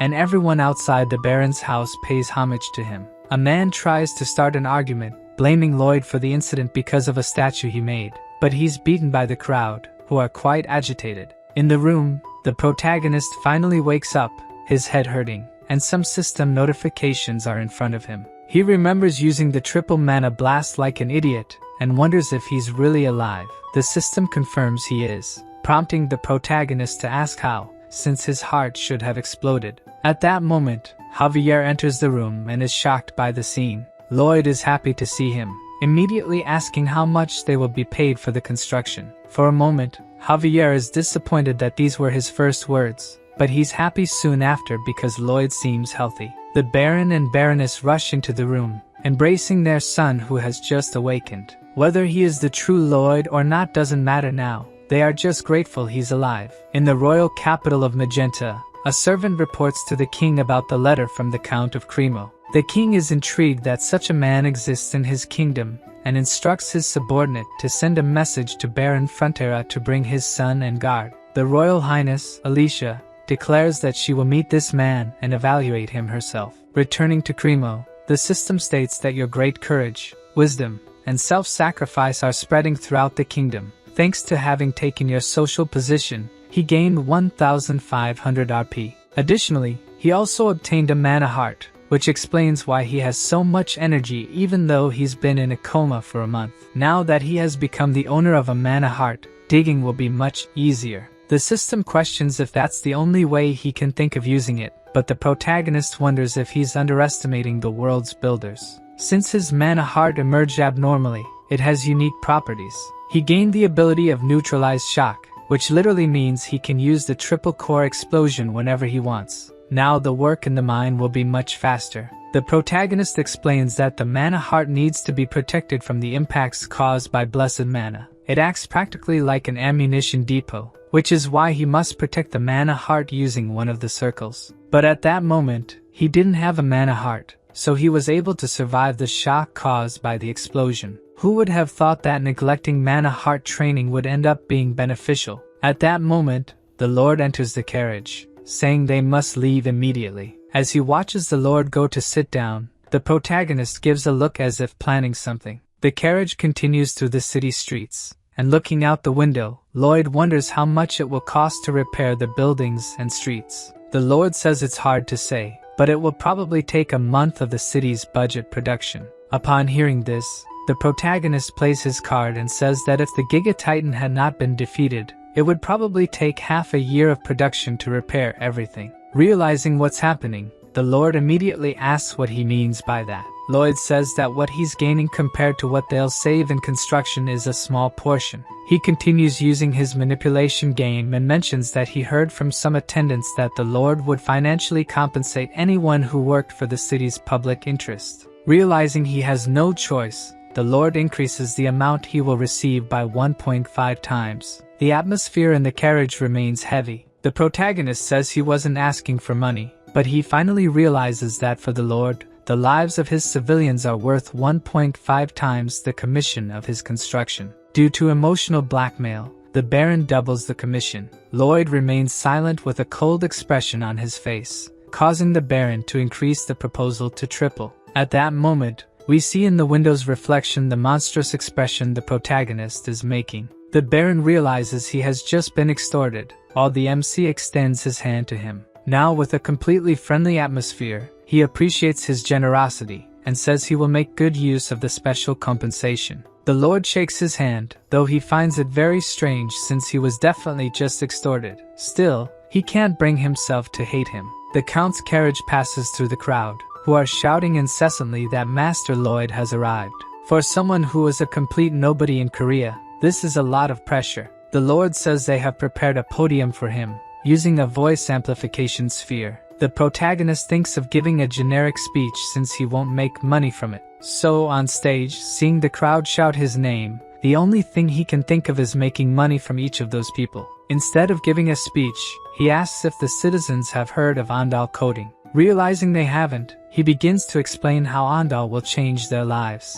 All the time they spend by the fireplace will be replaced with peaceful family time, greatly improving their quality of life. Anyone interested should visit Baron Frontier's mansion, located in the Frontier Barony. Instead of a speech about saving the city, he just sold his product.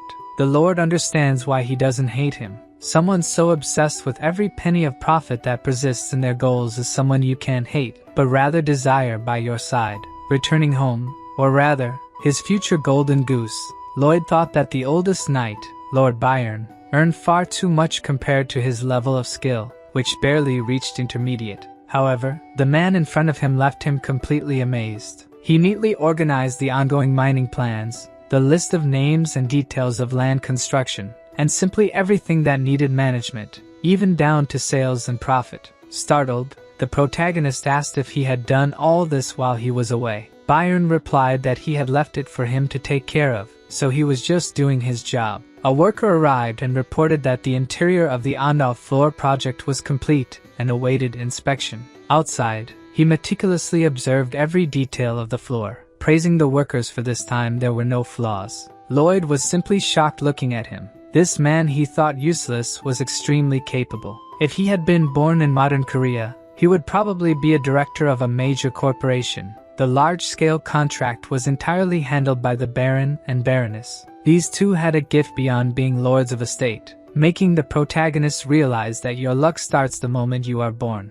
Javier asked if they really needed such a large warehouse for coal, but the protagonist said yes, as it would continue to come in all the time. With what he earned from construction alone, he managed to pay off more than half of his debt, and thanks to foolish neighbors, he would continue to pay without problems, leaving him truly glad that his retirement of fun and joy was almost here. Seeing the disdainful expression on his master's face, the only thing Javier thought about was punching him several times. But before he could do that, they both heard a trumpet, and the worst part was that neither of them knew what it meant. When they looked, a man on horseback holding the royal flag approached. The protagonist was angry at this ridiculous display and wanted to get straight to the point, feeling a terrible foreboding that this meant trouble. The man began to read the king's letter. Due to what he had done in the city of Cremo, his efforts to protect the nobles and civilians had been noted, and the king wished to meet with the two heroes who defeated the Giga Titan. His father was extremely happy, but Lloyd realized how problematic this situation was.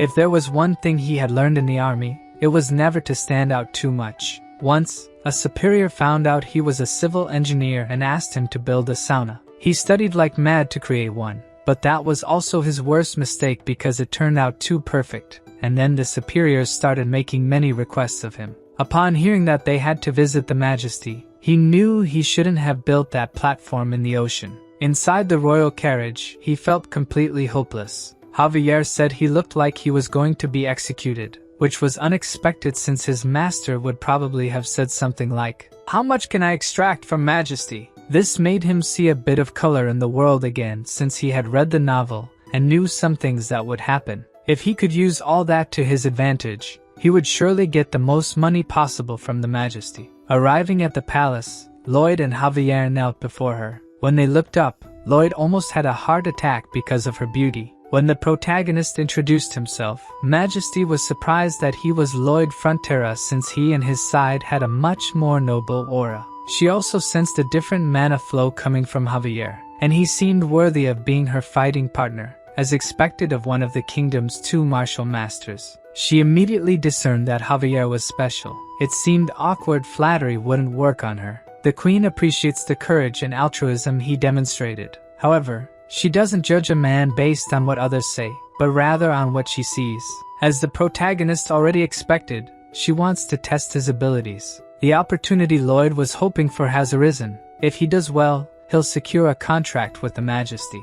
So the queen asks which construction he thinks is most urgent in the royal capital. Even though the protagonist has just arrived, he obviously knows, having read the novel. The queen thinks that if he is truly capable, he will perceive it the moment he enters the royal palace. The most important construction at this moment is repairing this ruined palace. At least that's what she would like to hear. But Lloyd says that the most important construction now is a bridge over the Magenta River. The queen looks at him with a displeased look. The protagonist knows this is not the answer she expected, but given his personality, the test won't end here. Queen Magenta is the one with great authority and absolute power, a tolerant, fair, impartial woman who listens to everyone regardless of their class or rank. She asks why the bridge is necessary. The protagonist says other men might think differently and say that repairing the royal palace is most important. He knows a dragon with a bad temper took down 2 towers of the palace, which is why the roof is so heavy. However, this weight is pressing on the ground and its pillars,